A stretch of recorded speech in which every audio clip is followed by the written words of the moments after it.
propriedades, né? Vamos começar a falar dessa treta? Vamos. Que surgiu uma coisa que explode a cabeça também, que é o tal paradoxo de EPR. EPR. Que daí surge a ideia de emaranhamento quântico. Vamos lá. Primeiro, por que é paradoxo de EPR? Einstein, Podolsky e Rosen, que foram os 3 cientistas que elaboraram este paradoxo. E só um parênteses, Einstein-Rosen é o nome do quê? Do buraco de minhoca. Chamado Ponte de Einstein-Rosen. Então, o Einstein, logicamente, né, ele tinha o Oppenheimer, o Bohr, o Schrödinger, o Planck, tinha a turma deles lá. O Einstein tinha a turma dele também. O Rosen era um desses parça aí do Einstein, né? Não, exatamente. E agora, eu vou fazer todo mundo aqui entender que diabo que é isso. Então, antes, vamos começar a dar uma explicação mais conceitual aqui. Vamos lá. O que o Einstein propôs dentro desse paradoxo para se contrapor à física quântica ali, né? Imaginem duas partículas. Imaginem vocês duas partículas que elas têm alguma característica que está amplamente conectada. Conectada num nível que, uma vez que eu saiba qual que é a característica de uma das partículas, automaticamente eu vou saber qual que é a característica da outra partícula, independentemente das distâncias aos quais elas se encontram. A questão toda aí é o seguinte, a gente já falou aqui. Antes que a gente faça uma medida sobre uma partícula que é quântica, o que vai acontecer, o que há com esta partícula? Ela coexiste em diversas possibilidades, certo? Isso aí já ficou claro, antes que eu faça a medida. Então agora imagina o seguinte, eu pego duas partículas que estão conectadas por uma coisa que eu vou ser um pouco técnico, só chamar de lei de conservação. Duas partículas que estão amplamente conectadas por uma lei de conservação, daqui a pouco eu vou dar um exemplo bom disso. E aí eu pego essas duas partículas que estão conectadas, só que, tipo, eu não fiz a medida delas. Eu não sei nada sobre elas. Então, elas ambas encontram-se em estado de superposição, tá? Ou seja, o estado físico delas pode ser qualquer. Pode ser qualquer, não. São todos, na verdade. Todos, São absolutamente todos, porque eu não fiz a medida ainda. Sim. Só que eu coloco cada uma delas a uma distância gigante. Quando eu faço a medida de uma e descubro qual é o estado físico de uma, automaticamente, instantaneamente, eu já vou saber qual que é o da outra, qual que é o estado físico da outra, porque elas estão amplamente conectadas. A questão é a seguinte, que o Einstein dizia, nesse caso, houve uma troca de informação entre essas partículas. Por quê? Porque elas não tinham esse estado físico bem definido. Eu estou falando agora aqui, eu sei que está sendo um pouco mais complexo, mas eu já vou fazer todo mundo entender. Elas não têm o estado físico muito bem definido, então, uma vez que eu meço aqui, automaticamente eu vou saber a da outra. Ou seja, aparentemente houve uma troca de informação entre essas duas partículas numa velocidade maior que a da luz. E isso, para um Einstein, era absolutamente incabível, porque a informação não pode se propagar a uma velocidade maior que a da luz. Agora, beleza, esse era o paradoxo. Agora, você quer entender? Quer entender? Eu vou fazer você entender, eu vou fazer o que eu fiz lá no Ciência. Olha só, posso pôr meu tênis na mesa? Pode. Deixa eu tirar a jujuba daqui, então. Então, com o meu tênis aqui, tirei meu tênis mais uma vez aqui. Você concorda o seguinte, temos o meu tênis aqui, tá. Certo? Temos o meu tênis. Olha lá, tá lá na tela o seu tênis. Tá na tela. O pessoal não tá sentindo chulé, mas tá aí eu. Beleza. Chulé quântico. Chulé quântico. Até você medir, você não sabe. Aí, viu só? Exatamente. Aqui já não tá tão quântico, tá dando pra sentir bem. Aqui a gente já fez a medida. Mas é o seguinte, você concorda comigo que esse par de tênis, eles têm uma característica... Isso aqui, só dá uma viradinha aqui, vai lá. Esse par de tênis, eles têm uma característica conectada, que é esquerdo Direito. e direita. Sim. Certo? Beleza? Então, uma vez que eu sei que um é o esquerdo, automaticamente eu sei que o outro é o direito. Perfeito. Agora eu vou pegar e vou colocar cada um desses tênis sobre uma caixa idêntica. Duas caixas. Dentro de uma caixa? Cada um desses tênis numa caixa diferente. Tá. Duas caixas são absolutamente idênticas. Aí eu embaralho, já não sei mais qual que é qual. Tá bom? Aí eu pego um dos tênis e envio para o Serjão, que tá lá em Macapá. Vamos supor. Tá. Envio pro Serjão lá em Macapá. E eu fico com uma caixa aqui. Quando o Sérgio abrir a caixa, ou seja, fizer a medida, ele vai ver com qual tênis ele está. Antes de abrir a caixa, ele não sabe se ele está com o esquerdo ou com o direito. Nem eu desse lado aqui, eu sei se eu estou com o esquerdo ou direito. Só que uma vez que ele vai abrir essa caixa lá em Macapá, Quer fazer a medição? ele descobre que ele está com o tênis esquerdo. Colapsa lá e esquerdo, Colapsou lá. Então vamos dizer assim, existe o tênis que está dentro da caixa, ele está sob o estado de superposição, só que ele mediu lá e viu que ali é o esquerdo. Então, se ele sabe que ali é o esquerdo, automaticamente aqui com qual que eu tô? O direito. Com o direito. Isso, óbvio, fazendo essa extrapolação macroscópica, isso é o tal emaranhamento quântico. Então, os dois tênis, eles têm essa característica, essa característica conectada. Beleza? Emaranhada, né? Emaranhada. Só que o que acontece? Quando o Sérgio abriu a caixa lá, aparentemente o que aconteceu é o seguinte: se o tênis que está dentro daquela caixa, ele, antes de ser aberto, ele está sob um estado de superposição direito e esquerdo, ele está sob um estado de superposição, direito e esquerdo antes de abrir a caixa. Aí o Sérgio abriu a caixa e mediu direito. Parece que houve uma troca de informação. Parece que as duas partículas trocaram uma informação, tá o quê? Porque então, automaticamente eu sei que o outro é esquerdo. Automaticamente eu sei que o outro é esquerdo. Então a outra partícula colapsa também para o esquerdo. Como essa informação foi trocada instantaneamente, isso viola um princípio básico. E nada viaja mais rápido que a luz. Exatamente. Então, esse era o grande paradoxo. Então, por isso que a gente diz, deixa eu agora tirar meu tênis daqui para vocês não ficarem suportando mais o meu chulé. Por isso que a gente diz que a mecânica quântica, a gente diz que ela é uma teoria, ela é não realista e ela é não causal, porque ela fere esse princípio da causalidade que está associada a essa questão de informação viajando a velocidades maiores que a da luz. Isso aí. Entendeu? Então, isso é um emaranhamento quântico. Espero que tenha ficado claro para todos o que é o emaranhamento quântico. E a treta do Einstein era essa. Ele não aceitava que você medindo no lugar soubesse do outro. Mas ele sabia que acontecia. Ninguém sabia até então. Ah, não? Isso aí era teoricamente.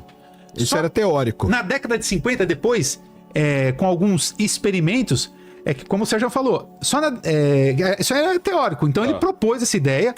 Só que na década de 50, agora não vou lembrar o nome das pessoas envolvidas, mas se eu não me engano, um deles, eu acho que era o John Wheeler que se envolveu, mas eu não vou lembrar agora exatamente. John Wick na porrada. Na porrada. Na caneta? Não, é o lápis, né?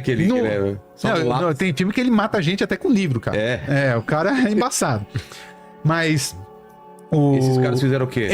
Houveram experimentos. Tentativas, né? Mas que de alguma forma mostraram que estava certo esse emaranhamento quântico. Só que não chegava num resultado definitivo. Só que, tipo, o Einstein não queria que de fato essa coisa de emaranhamento quântico existisse. Tipo, não, tá quebrando. E de fato, cara, quebra. Quebra. E é uma coisa muito bizarra, porque o que parece ser, de fato, é o seguinte. Eu fiz até um vídeo com o Nathan sobre isso aí.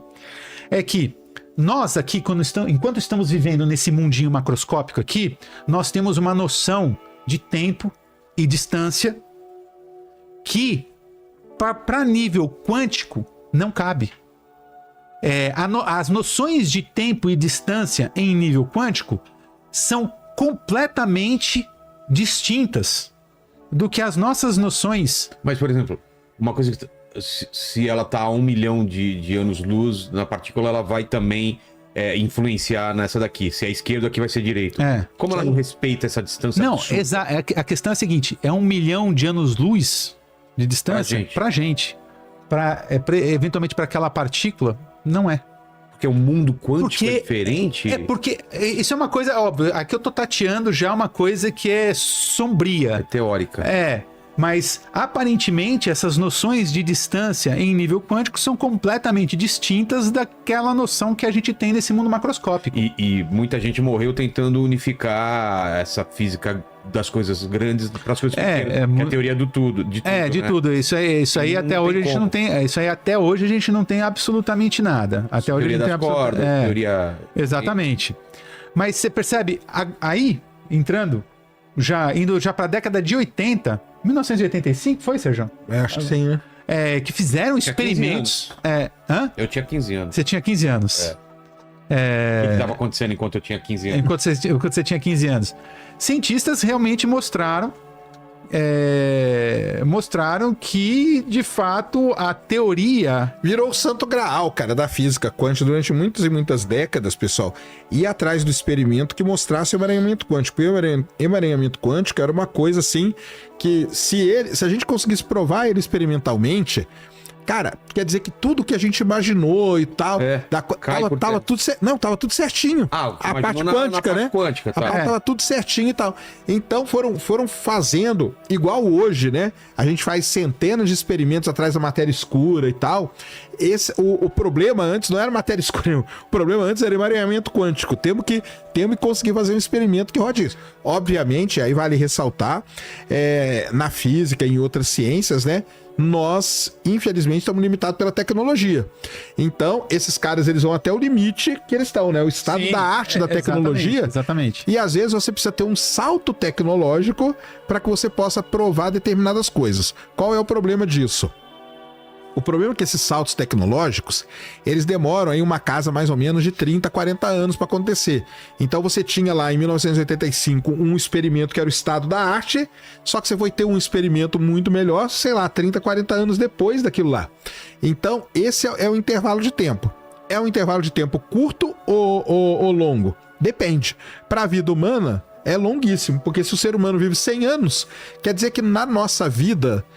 em média, a gente experimenta 2 grandes saltos tecnológicos, entendeu? Então isso é muito pouco. Agora, pra história e tal, não sei o quê, não é nada 40 anos, entendeu? Exatamente. Mas pra gente que tá aqui é muito. Então, é isso que fica as pessoas ficam meio desnorteadas, cara. Fala, pô, mas como assim, cara? O cara não consegue. Cara, não consegue, porque você tem um limite tecnológico. Exatamente. Você precisa de uma determinada tecnologia estar desenvolvida para que você possa acontecer tal coisa. Nós estamos aí vivendo o negócio da IA. A IA, cara, ela foi desenvolvida em 1950. Teve que vir o japonês da NVIDIA desenvolver a NVIDIA para rodar tudo que a gente tem hoje. Senão, cara, a gente ia continuar preso em toda a teoria. A teoria está lá linda. A teoria quântica, nós estamos falando aqui, ela é do final dos anos 1800 e início dos anos 1900. Ali está o fundamento de tudo isso. Só que precisou 100 anos, ou um pouco mais, né? Pra gente ter a tecnologia avançar a ponto da gente ter experimentos hoje capazes de provar aquilo que foi proposto teoricamente. É isso. E o que os caras fizeram de fato, quando eles fizeram esses experimentos, tem aquele famoso, não pode deixar de dizer, do paradoxo de Bell, mas eu não vou entrar em detalhes com relação a isso. Eles mostraram que, de fato, com isso que o Sérgio está falando, que a teoria quântica, ela é, de fato, como eu falei para vocês, não causal, né? Tipo, ou seja, de fato, partículas quânticas, aparentemente, elas vão poder trocar informações realmente... Independente da distância, e vão trocar instantaneamente. Então, trata-se, de fato, de uma teoria não causal. Existem algumas coisas de fundo ali que eu acho que não vale a pena tocar, que envolve vários caras importantes aí. Agora eu não vou lembrar os nomes, mas envolve vários caras importantes aí, porque existe muita discussão com relação à questão de interpretações, né? A mecânica quântica. E isso trouxe, na verdade, esse experimento trouxe e mostrou que, de fato, essa interpretação probabilística que nós temos, ela é, de fato, a interpretação correta. Aparentemente, é de fato uma interpretação adequada. E a teoria quântica é isso aí, ela é não real, ela é não causal e tudo mais. E vale ressaltar só mais uma coisa, Sérgio. Você pode achar que é loucura, você pode estar achando que é tudo uma loucura e tal, que é tudo viagem. Cara, a física quântica, a mecânica quântica, junto com teoria quântica de campos, essas coisas todas, são as teorias científicas mais consolidadas da história da ciência. A gente pode falar um pouco sobre isso depois. Mas, cara, até previsão de partículas, antes da gente detectar algumas partículas, até previsão de partículas a gente conseguiu fazer tomando como base essas teorias. Mas desculpa, você ia falar alguma coisa aí, Sérgio. Não, eu ia falar para completar o negócio do emaranhamento. Foi agora, em 2022, né? Que os caras ganharam o Prêmio Nobel de Física, né?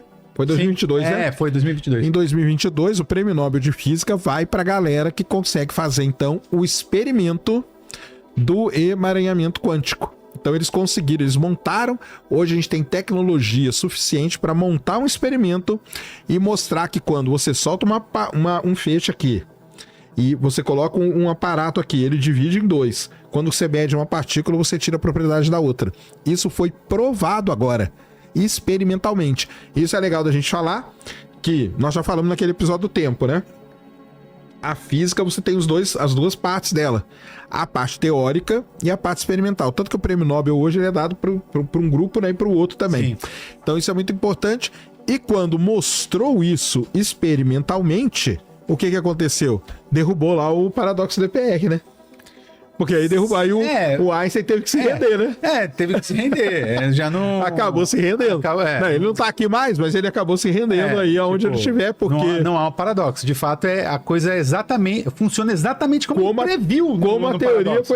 Como ele previu no paradoxo. Como ele previu no paradoxo. Então, isso é muito legal. E, vamos lá, só estendendo um pouquinho nisso aqui. Qual que é a aplicação disso, cara?